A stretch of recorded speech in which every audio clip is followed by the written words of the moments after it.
반갑습니다. 오늘도 또해에 오신 여러분들을 사랑하고 축복합니다. 여러분 요즘 코로나가 왜 이렇게 확진자 숫자가 많이 나온대요. 너무 걱정스럽다라는 생각밖에 들지는 않는데요. 그래도 오미크론이라는 이 변이가 중증으로는 가지 않는다. 전파력은 높은데 중증으로는 잘 가지 않는다. 그런 이야기가 있어서 그나마 다행이긴 합니다만 여러분, 우리의 모든 인생을 좌우하시는 분은 우리 하나님이시니까요. 하나님께 우리의 삶들을 좀 맡겨드리고 또 우리 삶의 자리에서 안전하게 이 시기를 잘 넘어가는 것이 지혜가 아닌가라는 생각이 듭니다. 여러분, 어느 곳에 있든지 너무 무리하지 마시고요. 설날에 너무 많은 음식 안 하셔도 되거든요. 여러분, 안전이 최선인 줄 믿고 안전하게 잘 준비하시고 넘어가시는 여러분들의 삶이 되시기를 주님의 이름으로 축복합니다. 오늘 우리가 함께 나눌 말씀은 창세기 49장 1절에서 2절 말씀입니다. 야곱이 그 아들들을 불러 이르되 너희는 모이라. 너희가 후일에 당할 일을 내가 너희에게 이르리라. 너희는 모여 들으라. 야곱의 아들들아, 너희 아버지 이스라엘에게 들을지어다. 아멘.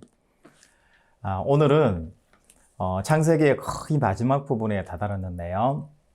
야곱의 유언 부분입니다. 주로 이제 48장에서 49장까지가 야곱의 유언인데요. 48장은 요셉의 두 아들들, 그러니까 므낫세와 에브라임을 엇갈려서 이렇게 축복하는 그 내용들이 나오고요.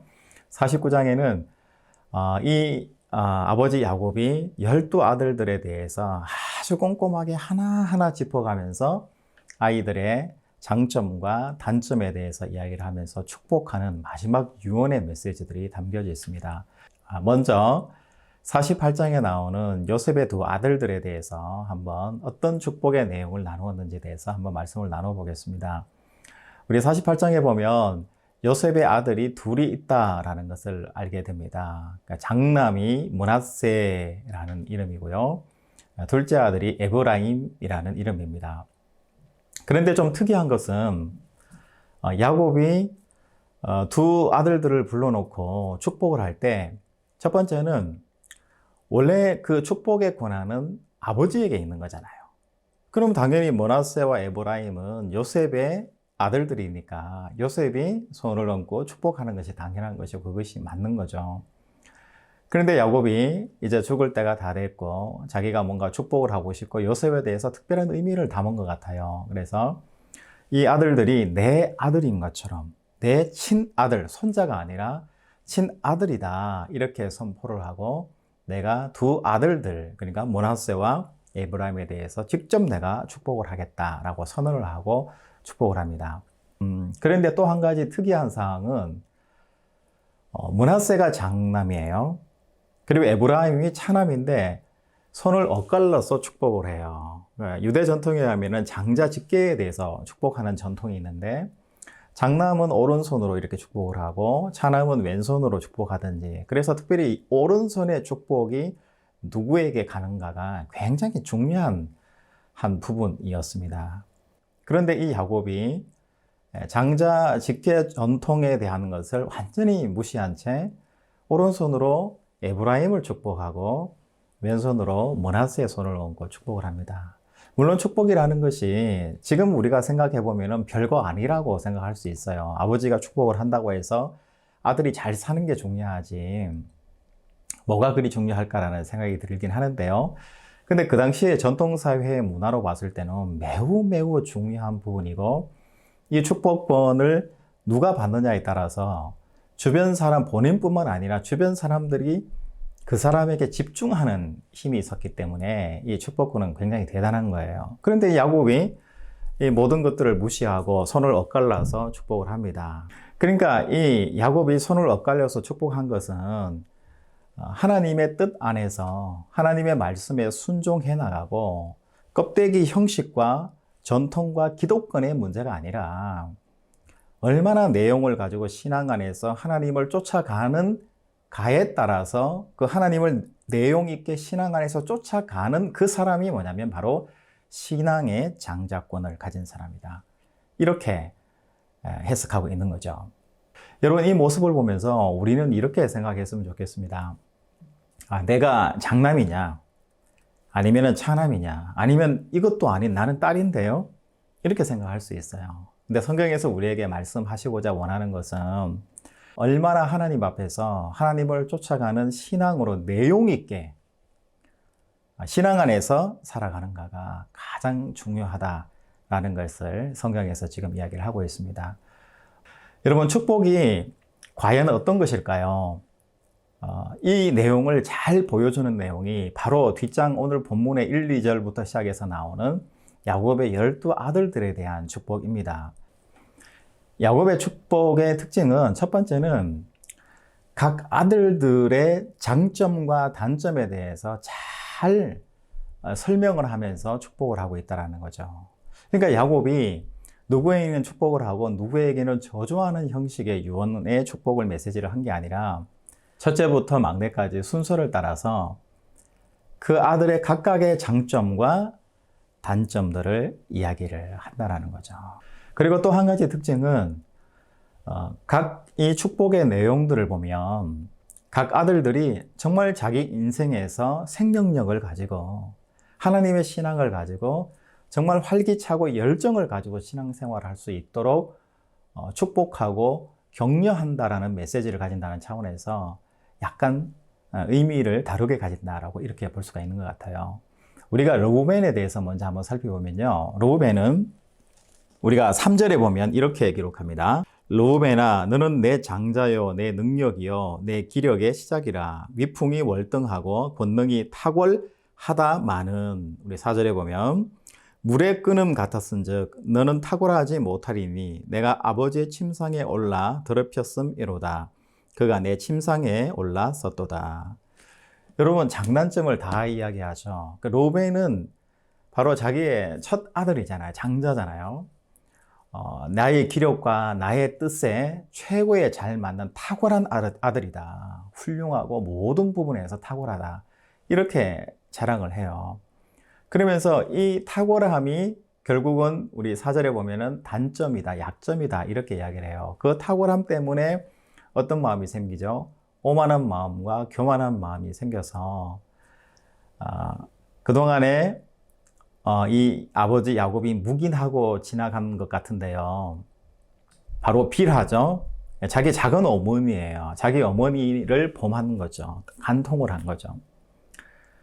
이 부분을 지적을 하는 거예요. 그러니까 사람이 탁월하고 뛰어나고 훌륭하기 때문에 넘어서는 안 될 그 선들을 넘어가게 되는 것들이 많이 있잖아요. 예를 들어서 누구에게 너 진짜 똑똑하다, 너는 정말 탁월하다 하면서 막 이렇게 부추기면 정말 그것을 가지고 있는 장점을 가진 사람인데도 불구하고 그 장점 때문에 그 장점이 결국은 자기를 죽이는 유혹에 빠뜨려서 넘어뜨리게 되는 요소가 된다는 거죠. 여러분, 그러면은 이 르우벤에 대해서 야곱이 축복을 한 걸까요? 아니면 비난항으로 저주하게 된 걸까요?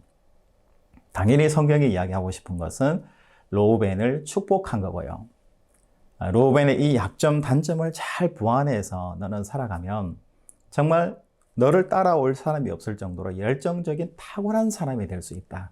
이렇게 르우벤에게서 아주 극진하게 축복을 한 장면이라고 이렇게 볼 수가 있을 것 같습니다.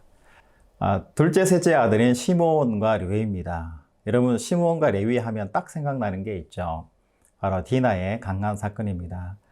바로 추장 세겜이 디나를 너무 좋아하는 거예요. 그러다 보니 잘못해서 강간하게 되는 그런 사건이 일어나게 되는데 그 일에 대해서 야곱에게 상의하지도 않고 시므온과 레위가 할례라는 어떤 이스라엘의 의식을 핑계로 이야기를 해서 그 세겜성에 들어가서 모든 사람을 다 죽이고 분풀이하는, 복수하는 그 내용을 여러분 알고 계실 것 같아요.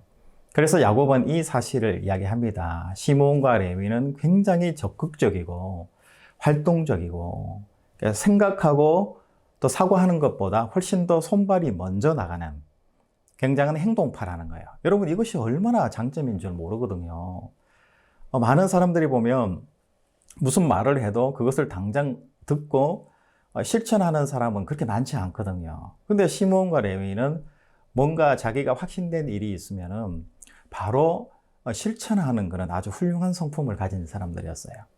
그런데 단점은 그 성품 때문에 결국은 쉽게 분노하고 쉽게 휘말려서 자기 행동을 하고 난 다음에 뒤에서야 아차 하고 후회하는 이런 인격과 성품의 소유자라는 거죠.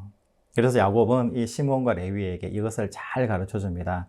너희들이 열정적인 것은 좋은데 분노하지 말고 화내지 말고 이것들을 잘 조절해서 정말 아름다운 믿음의 족속을 이루면 좋겠다라고 해주는 거죠. 여러분, 이게 축복일까요? 저주일까요? 저는 저주가 아니라 축복이라고, 또 야곱의 진심 어린 아버지로서의 축복이라고 그렇게 들려집니다. 한 사람만 더 할까요? 다 할 수는 없고요. 막내 베냐민입니다. 42장 27절에 보면 베냐민에 대해서 뭐라고 나오냐면 베냐민은 물어뜯는 일이다, 이렇게 표현을 해요. 이 표현 속에 다 들어있죠. 그러니까 베냐민은 한 가지 자기 안에서 확신이라는 것이 오면 정말 물불 안 가리고 마지막까지 물어뜯는 일이 끈질기게 아주 집착할 정도로 마지막까지 지구력을 가지고 해결될 때까지 물고 늘어지는 그런 특징을 가진 거죠. 굉장히 신체적으로는 작고 약할진 몰라도 끈기가 있고 굉장히 용맹한 사람이 바로 베냐민인 거죠. 여러분, 이 베냐민 족속에서 나중에 누가 나왔죠? 초대 이스라엘의 왕인 사울이 나왔습니다. 그러니까 그만큼 작은 집하고 작은 족속이었지만 그 안에서 열정을 가지고 있고 한번 옳다라고 생각하면 마지막까지 밀어붙이는 추진력이 있으니까 작은 지파지만 왕을 배출하는 그런 지파가 된 거잖아요. 이렇게 12아들들에 대한 진심 어린 야곱의 유언의 축복이 마칩니다. 여러분, 야곱의 축복을 보면서 어떤 마음이 드세요? 나도 이렇게 아버지 입장에서, 어머니 입장에서 자녀들에게 아니면 다른 사람들에게 이렇게 축복의 메시지를 전해줄 수 있을까 한번 생각해 보시기 바랍니다. 근데 우리는 대부분 그런 것 같아요. 자녀들에게도 그렇고 다른 사람에게도 그렇고 그 사람의 장점에 대해서 말하는 거는 그래도 할 수 있는 것 같아요. 그런데 그 사람의 부족한 부분, 약점에 대해서 이야기를 해주면서 더 많이 성장하고 발전해 주기를 바란다라는 그런 메시지를 주시는 분은 많지는 않은 것 같아요. 사실 우리도 그렇잖아요. 상대방에게 그게 아들이든 딸이든 간에 장점을 이야기하고 칭찬하는 말은 좋은데 단점, 약점을 이야기하는 것은 그렇게 쉽지 않은 것 같아요. 자녀의 약점과 어려운 부분을 이야기한다는 것은 굉장히 어려운 부분인 것 같아요. 그런데 오늘 우리 성경의 야곱의 축복의 모습을 보면 성경은 우리에게 이런 교훈들을 주시고 있는 것 같아요. 성경은 우리의 자녀에게 또 타인에게 장점뿐만 아니라 그 분의 어려운 부분까지도 이야기할 수 있어야 된다라는 것을 이야기를 하는 거예요. 대신 사랑을 가지고 정말 간절히 축복하는 마음을 가지고 정말 그 분의 어려운 부분, 약점들을, 단점들을 이야기를 하면서 이렇게 더 잘 해 나가시면 좋겠습니다 라고 이렇게 이야기하는 이야기가 우리에게도 필요하다는 거죠. 여러분, 자녀들이 엄마 아빠에게, 부모에게 어떤 것들을 요구할까요? 아버지, 저를 여기까지 키워주셔서 감사합니다. 저를 결혼시켜 주셔서 감사합니다. 저를 이렇게 성장케 해주셔서 감사합니다. 이렇게 인사하잖아요. 그러니까 여러분, 자녀들이나 특히 가까운 우리 자녀들 같은 경우에는 부모로부터 내가 성장하기를 기대하고 있는 자녀들이 많다라는 것을 여러분 알아채시고요. 그것들을 위해서 기도하시기 바랍니다.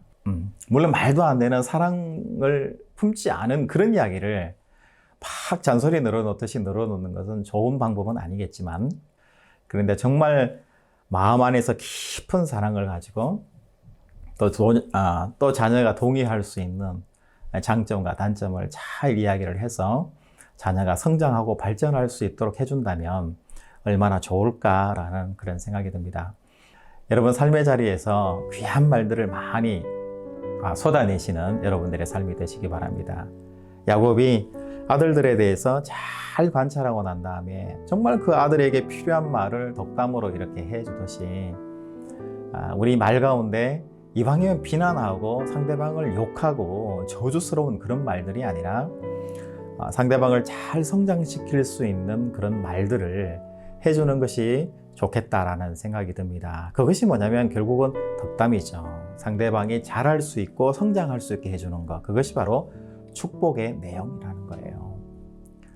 여러분, 여러분의 귀한 자녀들에게, 가까이 있는 가족들에게 좋은 축복의 메시지를 여러분 전해주고 싶으시잖아요.